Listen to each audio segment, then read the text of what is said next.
Programang ito ay rated SPG. Striktong patnubay at gabay ng magulang ang kailangan. Maaaring may masiselang tema, lengguwahe, karahasan, sexual, horror o droga na hindi angkop sa mga bata.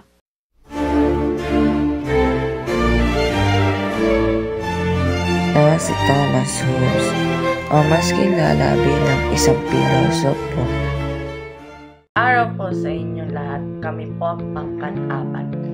Sa inyo ang isang makabuluhang presentasyon tungkol sa isang tanyag na pilosopo. Si Thomas Hobbes. Layunin namin maibahagi ang kanyang mahalagang kontribusyon sa larangan ng pilosopiya. Kabilang na ang kanyang mga ideya tungkol sa pamahalaan, lipunan at likas na katangian ng tao. Aming inihanda ang presentasyong ito upang mas maunawaan natin ang kahalagahan ng kanyang kaisipan sa kasaysayan. Naway marami kayong matutunan at inyong ma-appreciate ang aming ibabahagi. Kaya tara, simulan na natin ang presentasyon tungkol kay Thomas Hobbes. Dumako naman tayo sa maikling impormasyon tungkol kay Thomas Hobbes. Si Thomas Hobbes ay isang nakilalang Ingles na pilosopo na pinanganak noong Abril 5, 1588 sa England. Siya ay nakilala sa larangan ng politika at philosophy kung saan binigyang diin niya ang kahalagaan ng isang organisadong pamahalaan. Nakatulog siya sa kanyang akdang Leviathan na inilathala noong 1651. Sa aklat na ito, pinaliwanag niya ang kanyang pananaw tungkol sa kalikasan ng tao at pamahalaan. Ayon kay Hobbes, ang mga tao ay likas na makasarili, magpangyarihan at nag-aagawan. Kung walang pamahalaan, ang mga tao ay magiging magulo, marahas, at maikling. Tinawag niya itong brutal, short, and nasty. Dahil dito, naniniwala siya na kailangan natin ng malakas na pinuno o gobyerno upang mapanatili ang kaayusan sa lipunan. Ito ang social contract kung saan ibinibigay ng mga tao ang ilang kalayaan kapalit ng proteksyon ng Estado. Para kay Hobbes, dapat ay may ganap na kapangyarihan ang pinuno upang maiwasan ang kaguluhan at mapanatili ang kaayusan. Ngayon naman, mga konsepto o salita na may kinalaman sa pilosopo. Pang-una, filosofiya, larangan ng kanyang mga ideya. Pangalawa, Leviathan, pinakatanyag niyang akda noong 1651.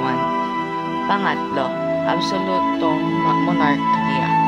Pabor siyang magkaroon ng malakas na pinuno. Pang-apat, social contract.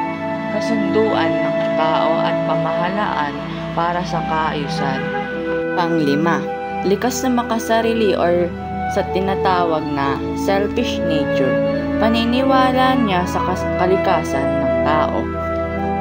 Pang-anim, kaguluhan, or we also know state of nature. Kalagayan ng lipunan kung walang gobyerno. Pang-pito, proteksyon ng Estado kapalit ng kalayaang binibigay ng mamamayan. Pang-walo, kaayusan at kapayapaan, layunin ng malakas na pamahalaan. Pang-siyam, political philosophy, pangunahing larangan ng kanyang pag-aaral.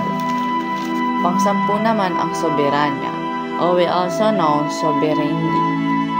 Ganap na kapangyarihan ng pinuno o estado. Mako naman tayo sa mga kaisipan ni Thomas Hobbes.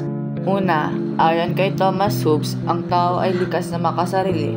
Iniisip ng bawat isa ang sariling kapakanan at kapangyarihan. Pangalawa, kapag walang pamahalaan o batas, ang tao ay nagiging magulo at marahas. Ito ang tinatawag na state of nature. Pangatlo, ayon kay Hobbes, ang buhay ng tao ay brutal, short, and nasty.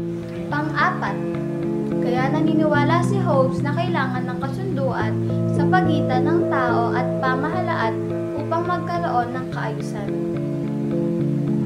Pang-lima, ito ang konsepto ng social contract, kung saan ibinibigay ng mga mamamayan ang ilang kalayaan kapalit ng proteksyon at seguridad. Pang-anim, para kay Hobbes dapat magkaroon ng malakas na pamahalaan upang mapanatili ang kapayapaan at disiplina. Pang-pito, pabor siya sa absolutong kapangyarihan ng pinuno dahil ito raw ang pinakamabisang paraan para maiwasan ang kaguluhan. Pang-walo, para kay Hobbes, mas mahalaga ang seguridad at kaayusan kaysa sa kalayaan ng bawat individual.